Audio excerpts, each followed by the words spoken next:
In the next scene, Ronan wakes up in a bed in the infirmary. Our boy was surprised to see himself on the bed. When Ronan opened his eyes, he saw Nabirose and Ade-shan next to him.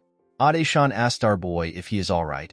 Seeing that he was with Nabirose and Ade-shan, Ronan realized that the midterm test had come to an end.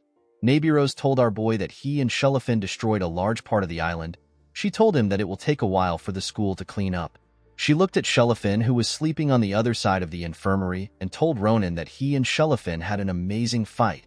The Sword Saint told our boy that their fight was worth the destruction. Nabirose told Ronan that he has a better stamina than Shalen for waking up earlier. Our boy was surprised to hear this. He began to laugh like a crazy person.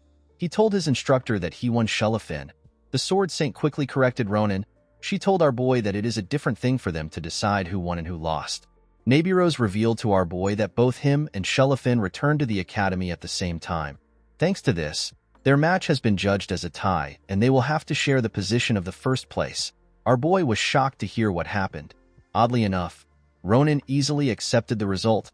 Nabirose was surprised to see this. She had expected our boy to complain. She thought that Ronan would make a fuss about the ambiguous result. She assumed that she would have beaten our boy when she shared the news. Ade-shan told our boy that she is also surprised. Ronan was annoyed to hear this. He could not believe that Nabirose and Ade-shan saw him in such a terrible way. Our boy told them that he had a feeling that the match would end in such a way, especially since Shalen was much stronger than he expected. Ronan felt like the result was quite obvious. Our boy let Nabirose know that he will train harder to defeat Shalen. He told her that he will not settle for a draw next time. He assured her that he will win the match next time. Nabirose was happy to hear what our boy said. She realized that Ronan had become more mature and calm. Nabirose told her student that he has no reason to be angry, especially since the match was a good experience for him and Shalen. She told our boy that he gained a lot from the fight since he was finally able to use mana. Ronan was shocked to hear this. He asked Nabirose if she is sure about what she is saying. Nabirose found Ronan's question to be odd. She reminded our boy that he used mana in his final confrontation against Shalen. Our boy was shocked to hear this. He looked at his hand and remembered what happened at the battle. Ronan remembered that he felt something different in his final attack. The instructor told her student that what he used was aura. The only people who can activate aura are people who can handle mana. Nabirose explained to our boy that what he has been doing before was simply mimicking aura. She told him that the attack he used against Shalen had a depth of a whole other level. Seeing that Ronan was confused about his aura, Nabirose realized that our boy had not fully grasped the sensation of his aura. The instructor told her student that they need to take actions immediately. This is because Ronan was different from other students. Nabirose believed that it will be smarter if they take actions immediately because Ronan's body might impose a new restriction on him. Nabirose ordered Ade-shan to take Ronan to someone she calls a useless bastard. She told her to take Ronan the next day. When Ade-shan heard the term useless bastard, she asked her instructor if she is referring to Instructor Jaredin's stone song. The next day, we see Ade-shan and Ronan walking to the instructor's office. While walking to Jaredin's office, Ade-shan told our boy that it has been a while since she last saw Instructor Jaredin. Ronan was surprised to hear about the instructor. He believed that Jaredin must be quite impressive if someone like Nabirose asked him for help. Ade-shan explained to our boy that Instructor Jaredin is the best in the mana utilization sector. Thanks to this, a lot of instructors often ask him for help. According to Ade-shan, in some classes where mana is being used, a student's mana might get severely tangled and their core will harden. When such a thing happens, instructors meet Jaredin for his help, and he easily resolves the issue. Ronan was surprised to hear what Jaredin does. Our boy understood that Instructor Jaredin is an impressive person. He could not comprehend why Nabirose would call him a useless bastard. He asked Ade-shan to tell him the reason why Nabirose does not like Jaredin. Ade-shan was surprised to see that our boy noticed Nabirose's hatred. She told our boy that Nabirose and Jaredin might have issues because of their different personalities. She revealed to Ronan that Instructor Jaredin is a bit unique. Our boy did not understand why Ade-shan was trying to sugarcoat the situation. While Ronan did not understand the reason, he did not really care because he was more focused on the fact that he could now use mana. While watching Ade-shan from behind, Ronan realized that Instructor Jaredin might be able to find out about Ade-shan's unique mana. Shadow mana is a different type of mana that was not very popular in Ronan's previous life. Our boy did not know much about the mana. He decided to ask Instructor Jaredin to help Ade-shan. Ade-shan turned around and asked Ronan about his meeting with Shalen. She asked our boy if Shalen agreed to his offer. With a smile on his face, Ronan told his Grand Commander that he gave Shalen an offer that he could not refuse. The scene shifts and we are taken back to the past. We see Ronan and Shalen at the clubhouse. Due to the fact that Ronan asked to see him the moment he was discharged, Shalen believed that Ronan had the same idea as him. He grabbed his sword and took a stance. He told our boy that he cannot accept the fact that the match ended in a tie. He asked our boy to fight him in the training room. Ronan asked Shalen to calm down. He told the sword maniac that he also doesn't like the result. He explained to him that he called him for a different reason. Shalen was shocked to hear this.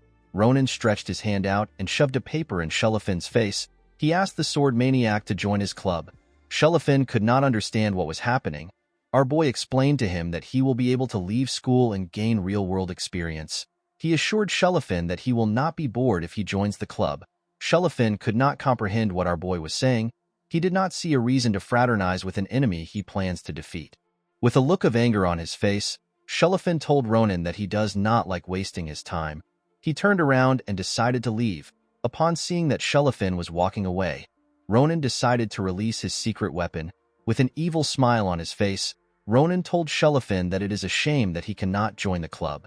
He told Shalen that his club members are going to have a housewarming party. He explained to the sword maniac that he has perfectly timed the housewarming party with the time his sister moves to the Imperial City.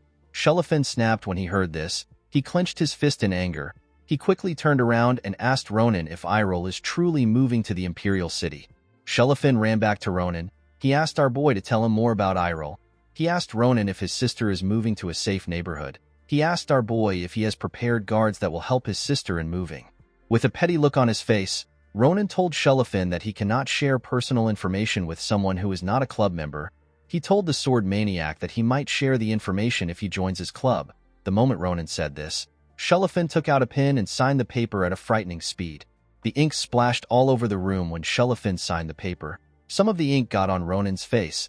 Seeing that he had fulfilled Ronan's condition, Shalen asked our boy to finish what he was saying. The scene shifts and we are taken to the present. Ronan could not believe that Shalen actually signed a contract because of a girl. Our boy did not understand how Shalen eventually became a duke in the future. After walking for a while, Adeshan stopped moving. She told our boy that they have arrived at their destination. When Ronan looked up, he saw a huge tower covered in dark clouds. Adeshan referred to the tower as the 41st Tower. Our boy was shocked to see such a gloomy tower. The entire surrounding felt eerie to him. Ronan realized that Instructor Shalen might actually be worse than Professor Secret. While Ronan and Adeshan were staring at the tower, someone walks up to them. The person recognized Adeshan. The person called her the student of the long sword scoundrel and asked her about what she wants. Adeshan was surprised to see the person. She greeted the man known as Instructor Shalen. The instructor carried a large backpack and he had the appearance of a scavenger. Adeshan told Shalen that Ronan came to see him because he is having issues manifesting his mana. She revealed to the instructor that Nabirose asked them to see him.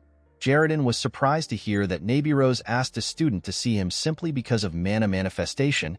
He realized that Ronan must be a promising student.